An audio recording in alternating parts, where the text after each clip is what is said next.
15 August रोजी महाराष्ट्रातल्या काही भागांमध्ये मांसाहार बंदी लागू झाली। पण स्वातंत्र्य दिनाच्या दिवशी मांस मच्छीची दुकानं बंद ठेवण्याच्या मुद्द्यावरनं वाद निर्माण झालाय। यावरनं खासदार संजय राऊतांनी छत्रपती शिवाजी महाराज आणि त्यांचे मावळे हे काय वरण भात आणि तूप खाऊन युद्धावर जात नव्हते, ते चांगल्या प्रमाणात मांसाहार करायचे। बाजीराव पेशवे हे मांसाहार करायचे, त्याशिवाय युद्ध लढता येत नव्हतं। सीमेवरील भारतीय सैन्यातील जवानांनाही मांसाहार करावाच लागतो ना। वरण भात तूप पोळी श्रीखंड खाऊन युद्ध लढता येत नाही अशी स्टेटमेंट दिली। पण यावरनं पुन्हा तोच वाद सुरू झालाय की छत्रपती शिवाजी महाराज खरंच मांसाहारी होते का, त्यांचा आहार काय असायचा, याबद्दलचे संदर्भ काय सांगतात। अनेक लोक जिम करतात, स्पोर्ट्स ऍक्टिव्हिटी करतात, तेव्हा त्यांना आहाराकडे विशेष भर द्यावा लागतो। आता युद्ध लढायचं म्हटल्यावर आहार तुमचा व्यवस्थित पाहिजेच। आहार आणि युद्ध यांच्यातला थेट संबंध महाराजांनी नक्कीच ओळखला असणार। पोटात अन्न नसेल तर सैन्य लढणार कसं, पराक्रम करून विजय मिळवणार कसे। म्हणूनच आहाराविषयी महाराज अतिशय काटेकोर आणि शिस्तप्रिय होते। मोहिमेवर जाताना महाराज सोबत केळी न्यायचे। केळी हे लगेच ऊर्जा देणारं फळ मानलं जातं। याचा पुरवठा ते सैन्यामध्येही करत असायचे। शिवाजी महाराजांच्या आहारांच्या सवयीचे थेट संदर्भ नसले तरी इतर संदर्भांचा आढावा घेतल्यास ज्यांनी राजांना पाहिलं त्यांच्या हवाल्यावरून एक युरोपियन वकील थेओनॉटच्या मते राजे मध्यम उंचीचे, पिवळट तपकिरी वर्णाचे होते। त्याने असंही लिहिलंय की ते दिवसातनं एकदाच जेवत आणि त्यांचं आरोग्य चांगलं आहे। यावरनं महाराज दिवसातनं एकदाच जेवण करायचे असं म्हटलं गेलंय। इतर वेळेस ते फक्त दूध, फळे आणि सुकामेवा खात असायचे। छत्रपती शिवाजी महाराज हे मिताहारी म्हणजे अगदी प्रमाणबद्ध भोजन करणारे होते। डाळ, खिचडी आणि देशी गाईचं तूप हे महाराजांच्या आवडीचं जेवण होतं।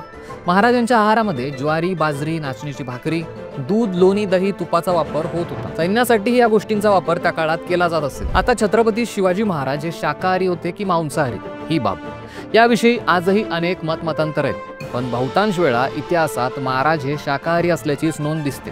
इतिहासकार इंद्रजित सावंत यांनी एक संदर्भ सांगितलाय।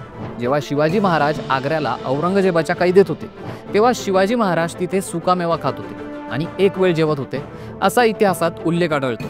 दुसरं एक असं सांगितलं जातं की शिवाजी महाराजांच्या 1677च्या दक्षिण दिग्विजय मोहिमेदरम्यान जेवणाची व्यवस्था स्थानिक शासकांनी केली होती। विशेषतः गोवळगोंड्याचा शासक कुतुबशहाने स्वतःच्या वजिरांकरवी महाराजांच्या जेवणाची व्यवस्था वजीर मादन्ना आणि आकन्ना यांच्या घरी केली होती।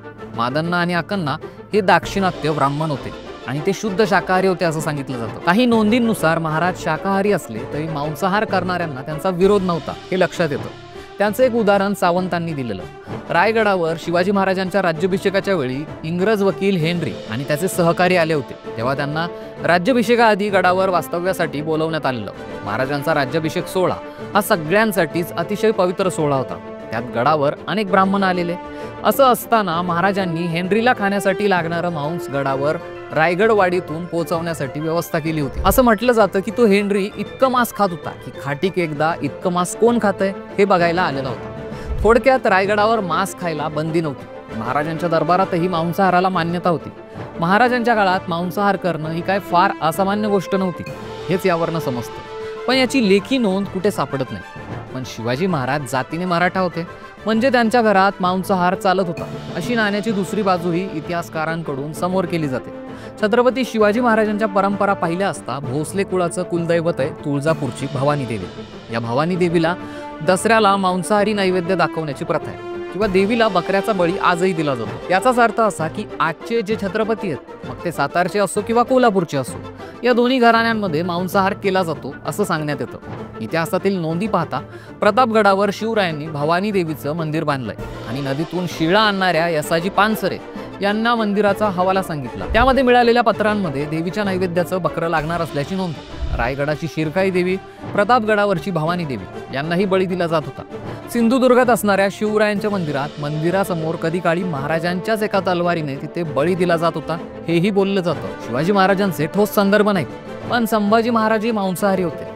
याच आहारातून त्यांना विषप्रयोग झाल्याचं बोललं जातं। पण तेच दुसऱ्या बाजूला असेही संदर्भ दिले जातात की बुद्धभूषणम या छत्रपती संभाजीराजेंनी रचलेल्या ग्रंथाच्या 3ऱ्या प्रकरणात संभाजी महाराजांनी एक श्लोक लिहिलाय। याचा अर्थ असा आहे की जुगार खेळणं, मांसभक्षण करणं, मद्यपान करणं, वेश्यागमन करणं, भ्रष्ट मार्गाने संपत्ती गोळा करणं, चोरी करणं आणि परस्त्रीशी संबंध ठेवणं ही नरकात नेणारी 7 दार आहेत। असं म्हणणारे संभाजी महाराज स्वतः मांसाहार करायचे का, हा प्रश्नच आहे।